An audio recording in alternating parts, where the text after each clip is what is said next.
Hello दोस्तों, welcome back to PW ज्ञान कोश।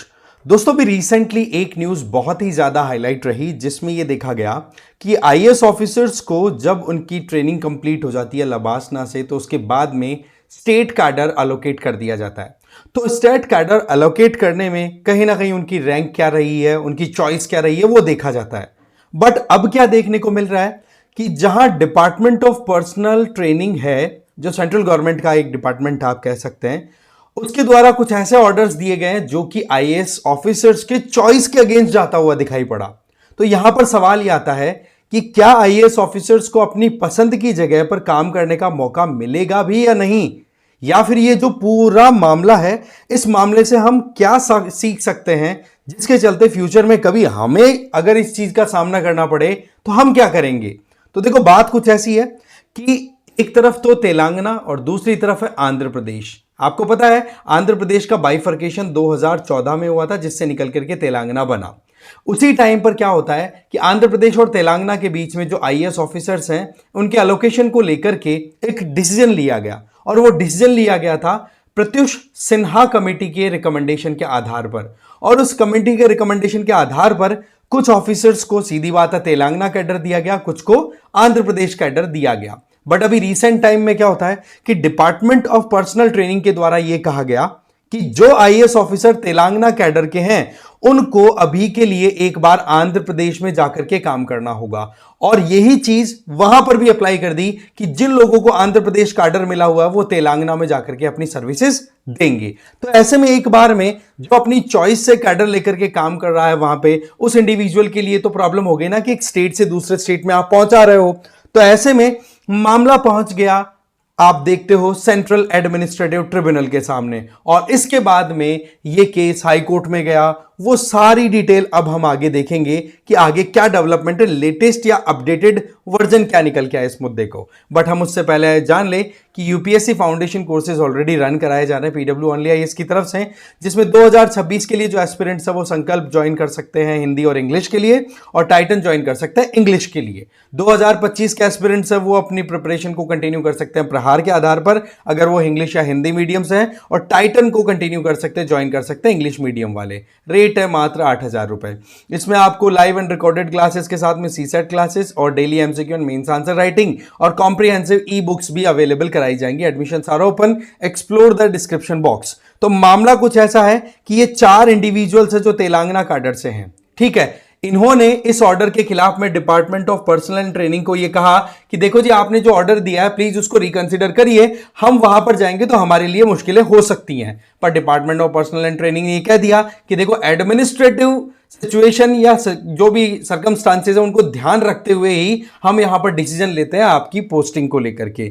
ऐसे में फिर ये लोग संतुष्ट नहीं हुए, पहुंच गए आपके सेंट्रल एडमिनिस्ट्रेटिव ट्रिब्यूनल के सामने कि जी देखो, आप हमें किस तरीके से हमारे कैडर से निकाल करके दूसरे स्टेट के अंदर पोस्टिंग दी जा रही है। तो सेंट्रल एडमिनिस्ट्रेटिव ट्रिब्यूनल ने इन चारों को फेवर कर दिया कि बिल्कुल आपकी बात सही है, आप जहां चाहते हैं वहां पर आप अपना काम कंटिन्यू कर सकते हैं। दैट मींस इनकी चॉइस को अपहेल्ड किया गया। बट फिर इसके बाद में मामला जो था वो थोड़ा और तूल पकड़ गया, जब department of personal and training सीधा हैदराबाद हाई कोर्ट या फिर तेलंगाना हाई कोर्ट पहुंच गया। वहां पर सीधी बात ही आई कि जी देखो, इस तरीके से अगर कोर्ट्स, क्योंकि एक तरीके से सेंट्रल एडमिनिस्ट्रेटिव ट्रिब्यूनल भी क्या है, कोर्ट का ही काम कर रहा है, जो कि एडजुडिकेट कर रहा है दोनों पार्टीज को सुन करके।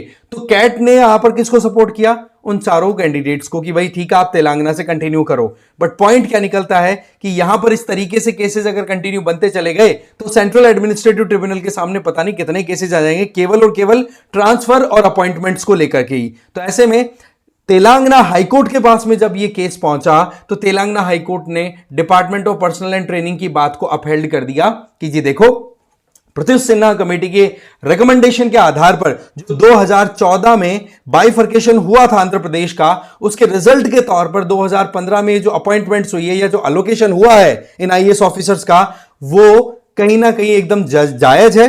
और अभी जो department of personal and training के द्वारा जो डिसीजन लिए जा रहे हैं उसमें कोई प्रॉब्लम नहीं है। But again department of personal and training को यहां पर हैदराबाद या फिर कहें तेलंगाना हाईकोर्ट के द्वारा एक कहते ना गाइडेंस भी दे दी गई कि भाई एक बार एक काम करो, चलो ठीक है कि आप इन लोगों को अपनी तरफ से अपॉइंट कर रहे हो, आप जो लोकेशन दे रहे हो वो कर लेंगे ये, बट सवाल ये कि इन लोगों को कम से कम सुनो तो सही है आप एक बार। तो ऐसी परिस्थितियों में आप क्या देखते हैं कि प्रत्युष सिन्हा कमेटी जो थी उसको रिव्यू करना और साथ ही साथ एक तरीके से आप देख सकते हैं कि ये 4 जो आईएएस ऑफिसर्स हैं इनकी बात को सुनना, यह मुद्दा पहुंचा सेंट्रल गवर्नमेंट के द्वारा कॉन्स्टिट्यूटेड एक नई कमेटी के सामने, जो कि एक मेंबर कमेटी थी, सिंगल मेंबर कमेटी, दीपक खांडेकर की जो कमेटी थी उसके सामने। अब कमेटी के सामने जब बात गई तो इन्होंने प्रत्युष सिन्हा कमेटी की जो रिकमेंडेशन थी, जिनके आधार पर ये कैडर्स अलोकेट किए गए थे, जिसके आधार पर ये डिसीजन लिए गए अभी रिसेंट टाइम में, उसको लेकर के ये यहां पर इन्होंने कह दिया कि भाई गवर्नमेंट जो भी कर रही है, department of personal training Pratyush Sinha committee के रिकमेंडेशन के आधार पर कर रही है, वो परफेक्टली सही है, इसमें कोई इशू नहीं है। तो ऐसे में देखो बात ऐसी है कि ये जो दीपक खांडेकर कमेटी की रिपोर्ट है अभी जो लेटेस्ट डेवलप हो चुकी है, इसको लेकर के तो देखो डिबेट चलता रहेगा। बट एक चीज हमें यहां पर ध्यान देने वाली है कि जब भी यहां पर अपॉइंटमेंट को, अलोकेशंस को लेकर के हम बात करते हैं तो उसमें एक चीज बड़ी क्लियरली निकल के आती है कि जी यहां पर जो अपॉइंटमेंट होगी, जो ट्रांसफर्स होंगे, उन ट्रांसफर्स और अपॉइंटमेंट्स के मामले में डिसीजन किसका चलेगा। तो ऐसे में तेलंगाना हाईकोर्ट ने एक बात कह दी कि देखो यूनियन ऑफ इंडिया जो है वो डिसाइड करेगा कि किस ऑफिसर की कहां पर रिक्वायरमेंट है। और यही बात department of personal and training ने कही कि एडमिनिस्ट्रेटिव रिक्वायरमेंट्स के अकॉर्डिंग ये डिसीजन लिए जाते हैं, जिसके तहत ये काम किया जाएगा कि हाँ जी कहां पर कितने आईएएस ऑफिसर्स की रिक्वायरमेंट है तो वहां पर उनको भेज दिया जाए। ओवरऑल यहां पर upper hand department of personal and training का रख दिया। दूसरी बात यह भी कह दी हाईकोर्ट ने कि देखो फेडरल स्ट्रक्चर का मामला जब आता है तो इस तरीके से आईएएस ऑफिसर की रीलोकेशन या अलोकेशन की जब बात आए तो आपको स्टेट्स के साथ में भी कंसल्ट करने की जरूरत है। अब यहां पर स्टेट कौन कौन से हैं, एक तो तेलंगाना और एक आंध्र प्रदेश, इनके साथ कंसल्ट करने के लिए भी department of personal and training that mean central government को कहा है। बट एक चीज यहां पर क्लियर हो गई कि आईएएस ऑफिसर्स के पास में अब जो चॉइस है वो कहीं ना कहीं यहां पर हाईकोर्ट के इस जजमेंट के आधार पर थोड़ा सा कम होती हुई दिखाई पड़ रही है। बट अगेन आईएएस ऑफिसर्स का अलोकेशन की जब बात आती है या उनके अपॉइंटमेंट की बात आती है, ट्रांसफर की बात आती है, तो वो एडमिनिस्ट्रेटिव डिजायर या रिक्वायरमेंट के आधार पर डिसाइड होती है। तो यह है पूरा मामला कि कैसे चॉइस जो है अपनी सर्विसेज की, उसमें आईएएस ऑफिसर्स का एक से है वो थोड़ा सा रिड्यूस होता हुआ दिखाई पड़ रहा है। बट इस पे आपकी क्या राय है आप मुझे कमेंट बॉक्स में जरूर बताएं। अब आप लोगों के लिए क्वेश्चन मैं यहां पर पुट करना चाहूंगा। देखो सेंट्रल एडमिनिस्ट्रेटिव ट्रिब्यूनल की हमने बात की है, तो आप ये बताओ कि ये एक तरीके से कॉन्स्टिट्यूशनल बॉडी है या फिर एक स्टैट्यूटरी बॉडी है या एक्स्ट्रा कॉन्स्टिट्यूशनल बॉडी है। आप मुझे इसके बारे में कमेंट बॉक्स में जरूर बताएंगे, नंबर 1। नंबर 2, आप इस बारे में ये भी बताने की कोशिश करें कि ये जो है बॉडी, इसके बारे में कहां पर हमारे कॉन्स्टिट्यूशन में प्रोविजन किया हुआ है। अगर यस तो आप आर्टिकल को जरूर मेंशन करेंगे। इसका मतलब फर्स्ट वाले क्वेश्चन का आंसर आपको यहां पर कनेक्ट करते हुए देना है, ठीक है। किस आर्टिकल के तहत अगर स्थापित किया हुआ है तो किस आर्टिकल के तहत, अगर आर्टिकल के तहत हो तो सीधी बात है कॉन्स्टिट्यूशनल बॉडी हो ही गई। वैसे एक क्वेश्चन का तो आंसर मैंने दे दिया, बट आप इसका आंसर जरूर दे कमेंट बॉक्स में, ठीक है। आई होप आपको वीडियो अच्छा लगा होगा। इसी तरीके से इंटरेस्टिंग टॉपिक्स के साथ एक बार फिर मिलेंगे। Thank you very much for watching this video.